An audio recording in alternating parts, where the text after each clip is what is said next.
I asked Paige where she thinks you would be without CD, and she said lost. What do you think? I don't know. I've been lost a lot over the years, but I always found my way back. I just think there's an awful lot of things that you never even consider being without, you know? So that question, where would you be? It's hard to answer because I've not been there. So, you know, but maybe the bigger question is, where would she be without me? Why did you offer her the job? Nobody else wanted it.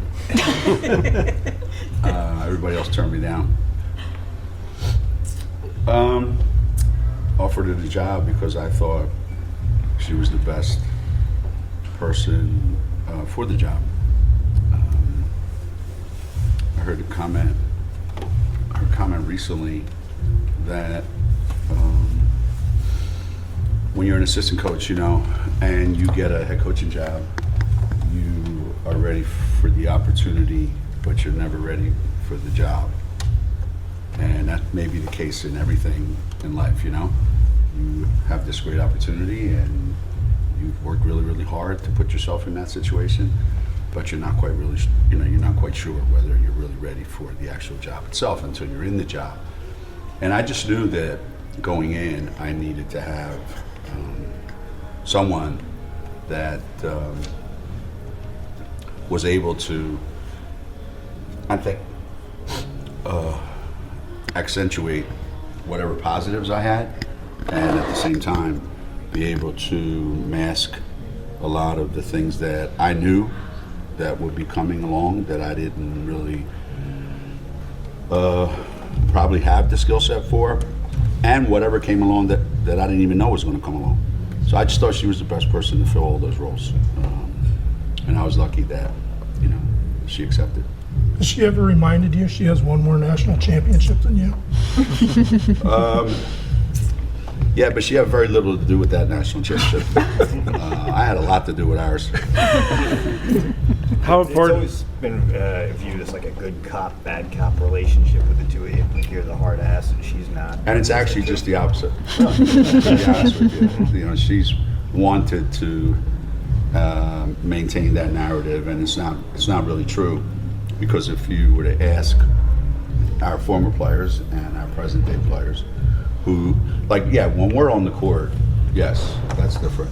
You know, when we're on the court, it's much different. But when those 2 hours are gone, and the other 22 hours, they won't admit it, but the players would much rather hang out with me than they would, because she's just always on them about things that they need her to be on them about. And you know, with me, it's I just keep it to the basketball part. You know, I have fun with them off the court. Coach, can you talk a little bit about what your wife has meant to you during this long journey? There's lots of family. What role has your wife played in helping you achieve this momentous occasion? I think of all the anybody that's had any success, especially over a long period of time, there's always someone that is in the background a lot of times that is tending to all the things that you need to be able to do your job really, really well. And I actually believe that I think Kathy's been able to handle way more things than I had to handle. You know, I just come here, coach basketball, but once you start, you know, once you start a family and you throw in all the travel and all the things that go into it, it's not possible, I think, to be able to do this job. And the best part about it is I got into the job after we met and after we were married, so that she always knew up front, this is what the job entails. So I don't care what business you're in or what job you're in, you know, you're going to be very fortunate if you have somebody like that, and I've been exceptionally lucky. You know, I've had the good fortune of you know, of having a partner that understands and believes in what I'm doing, and has taken on a huge role of being everything that, not just that I need her to be, but what the players need her to be. I think that's been probably overlooked a lot, is how much time she's invested in every single player that's come through here. Was there ever a time when you seriously worried that she might leave? Did you ever have My to wife, convince or- her to say no? No, CD. I mean, Kathy too, if you have stories. But I wouldn't blame either of them, you know, if you ask me. Well, I think there were opportunities that came along that I thought were pretty good opportunities that turned out to be not. But you have to investigate those. You have to go look and find out for yourself. I think anybody that is in her situation that doesn't look for those opportunities, I think is going to be always frustrated. Should I have? So I'm glad that, you know, she was able to go and explore, and never found the right situation that was better than the situation that she had here. But there were a couple that I knew she was very, very, very excited about, and it just didn't play out that way. And so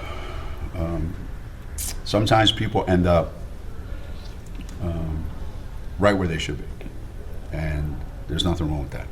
Geno, did you have a plan at the beginning, 40 years ago, for success, or to make this a career position? Did you say, we got to do this in X number of years and then I can stay, or? No. I think I've said before, my plan only went as far as, you know, one recruiting cycle. You know, let's get a group of players in here, 4 straight years of pretty good recruiting, and let's see where that takes us. And then this place isn't good enough to go any further than that. And at the time, I truly believed that. And had we not built Gamble, had the school not received the incredible contributions that we received from, you know, Governor Rowland at the time, and if the school hadn't been transformed, I don't know that this could have ever happened.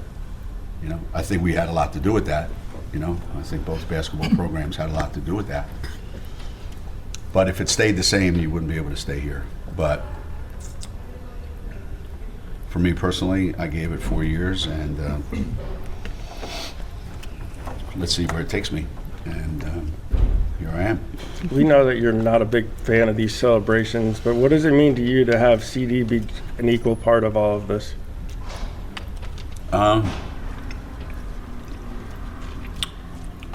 What's it mean to me to have her be an equal part of this?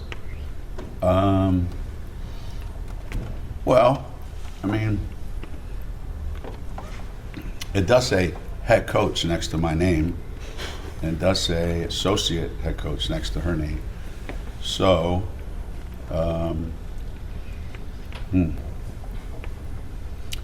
what's it mean to me? It means a lot that she has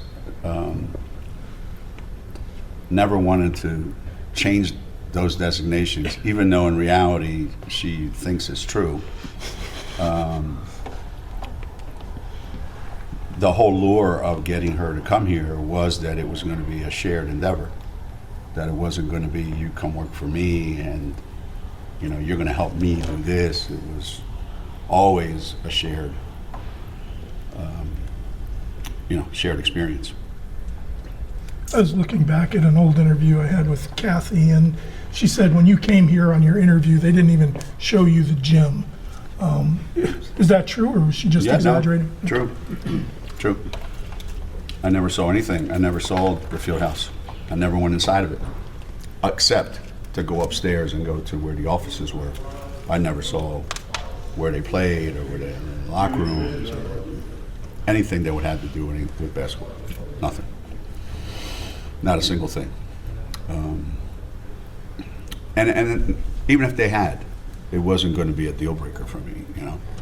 I knew what I was getting myself into at the time. I mean, don't get me wrong, it was worse than I thought when I got here, but I kind of knew what I was getting myself into. And I always think there's a reason why people don't show you things. They're not very proud of them, and they had a right to be not so proud of them. I was just so anxious for the opportunity.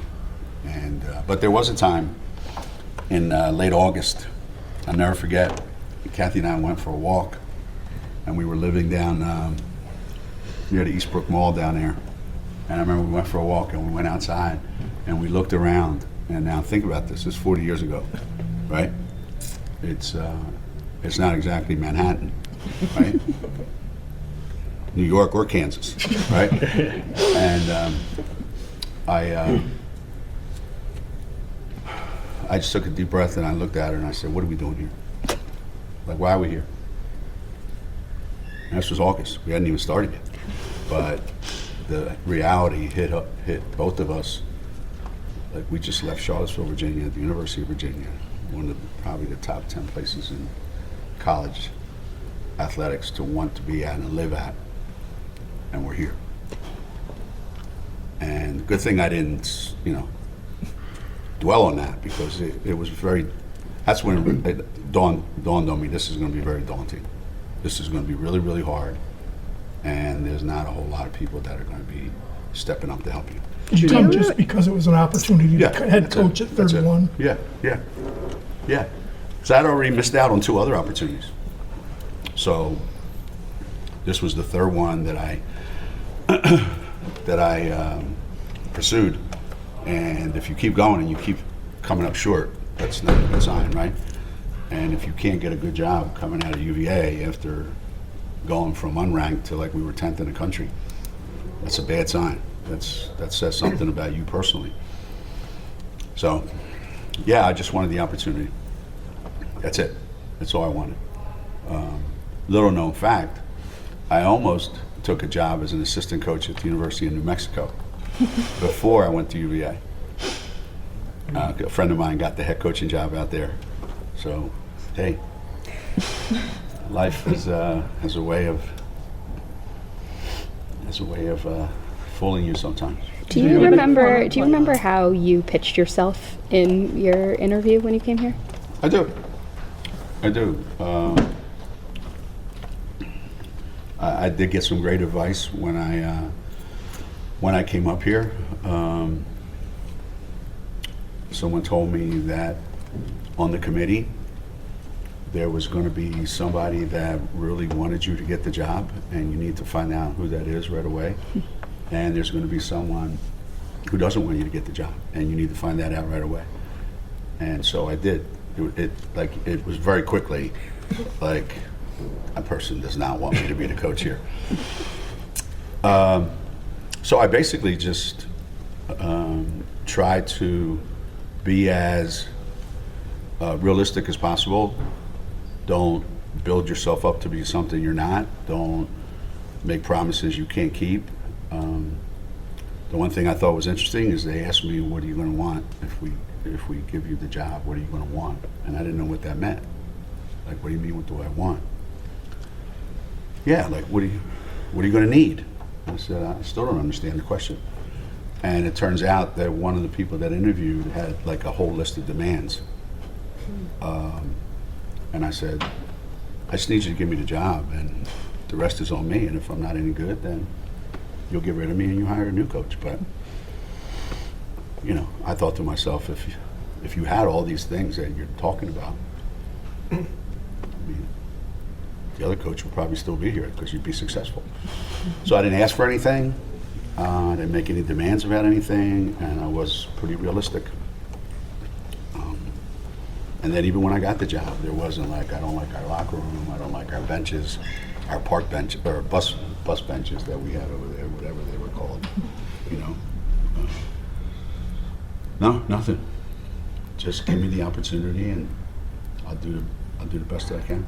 Do you have any There's gonna former? There's going to be a lot of players, former players, in attendance tomorrow, and I think a lot of them, in their time in your program, had that moment or that season where they could feel like, "This is my program, it's my time to lead this team." Paige is living that now. Yeah. How has she handled that unique spot with her unique personality?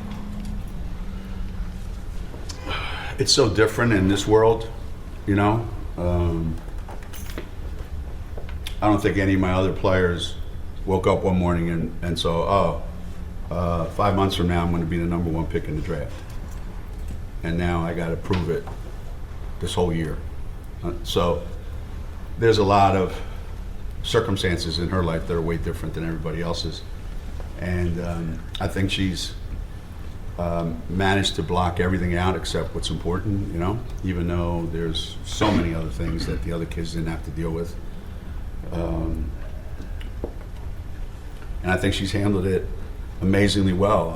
I think she's the only one of that whole group that you're probably talking about that's experienced the ups and downs, where she's had so many incredible ups since she's been here and incredible downs. And here she is in her 4th year here, and I think there's a lot more that she wants, but up to this point, I think she's handled it incredibly well. Do you have any former players coming tomorrow that you haven't seen in a while that you're? I haven't seen the particularly list. interested in? I haven't seen the whole list. I just kind of have a sense of the number of people that have been bandied around, but I'm sure there'll be some that I haven't seen in a while. Yeah, it is. I'm sure there will be.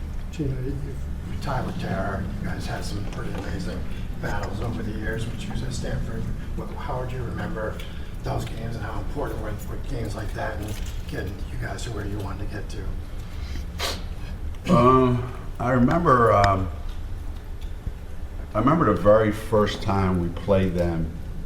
I want to say Kerry Bascom was a sophomore, maybe. I don't know. Freshman, maybe. I have no idea. Carl, when did we play them out there? Sophomore year? 89. Okay. So we went out there and they had a great team, and we had a bunch of young kids that were just happy to be on scholarship at UConn, and we went out there and played, and they really showed us what a great program can and should look like. And when we left there, I didn't go back to the hotel and go, "That's us someday." I didn't think that, but I knew we'd be playing them again, and I knew we would be good enough someday to be playing at a higher level than we played that day. And every time we played them, not quite like Tennessee, even not quite like Notre Dame, because we didn't play them as often, but there always seemed to be something, whether it was an NCAA tournament game, whether it was, just a big game where there was always something. And I tremendous respect,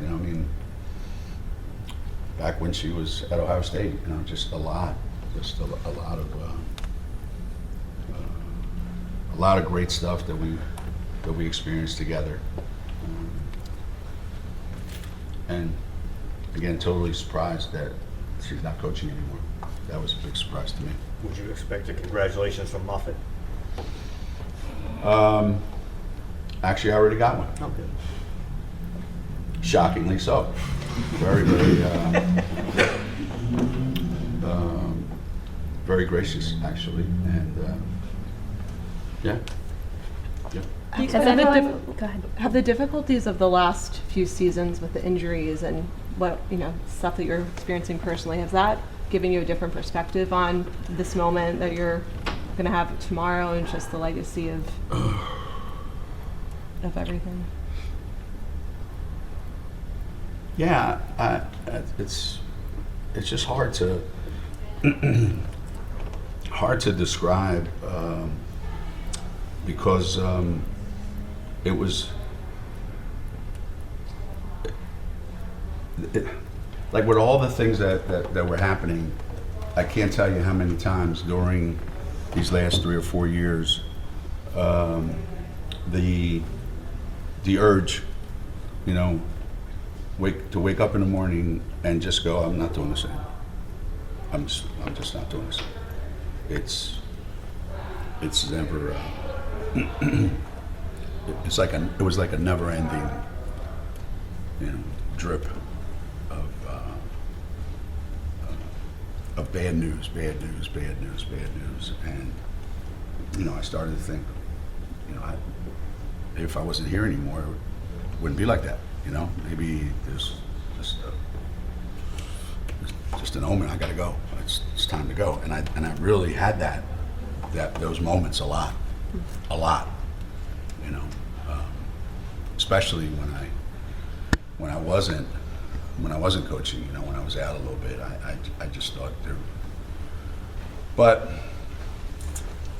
I never really pulled the trigger on it. I actually did have a conversation with my staff one time when I just said, "You guys are going to have to do this because I'm not doing this. I can't." And I was back the next day, and it's just so whatever it is, that's whatever the pull is, it's still there. But there's been some trying moments over the last 4 years, right since COVID, probably right there. So these last 4+ years have really made me understand how fortunate I've been to have that many seasons where I didn't have. When my father died in 1997 and I missed the Big East tournament. We all, as you get older, we all have that. Every coach has that. Every person in every walk of life has that.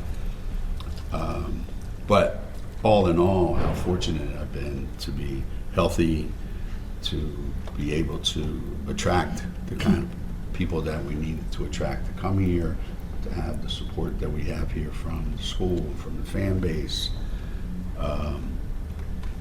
That if any one of those things were not present on a regular basis, I don't know. So I'm here getting ready for a game tomorrow because of all those things. And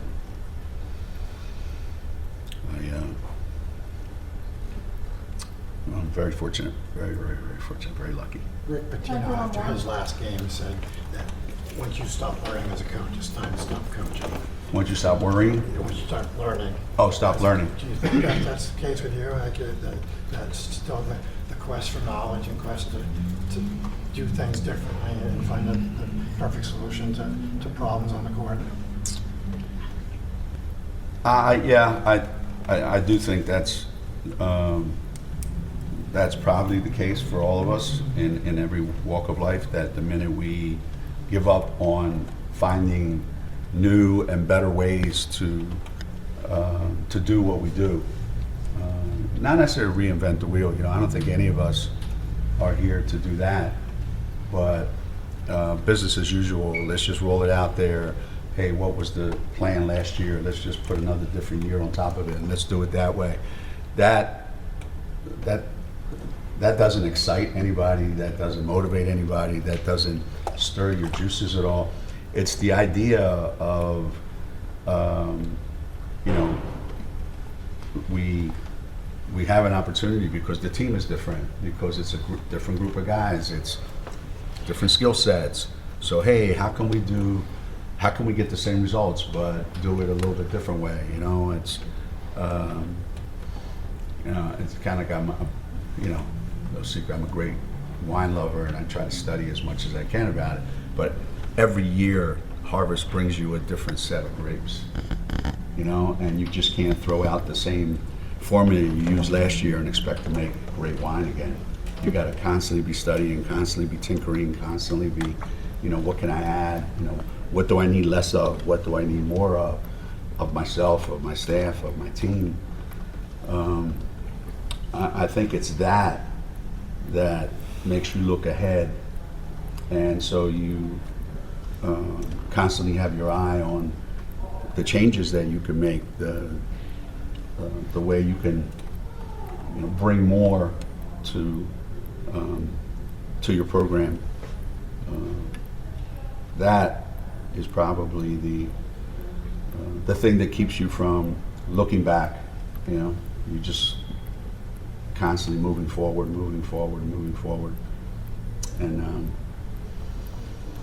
I think, as I said, I keep going back to I get to do something that's incredibly enjoyable, even in these times, and the way things are. And I do know that the minute I walk away, I'll be the happiest guy in the world, because I won't have to worry. I won't have to figure out a new way to do anything. I can just turn my brain off as far as basketball is concerned. But in the meantime, as long as I'm here and I walk in this building and I see the players here and I see the people that work, in my little world, and how we all kind of motivate each other, it's, there's no other place I would want to be.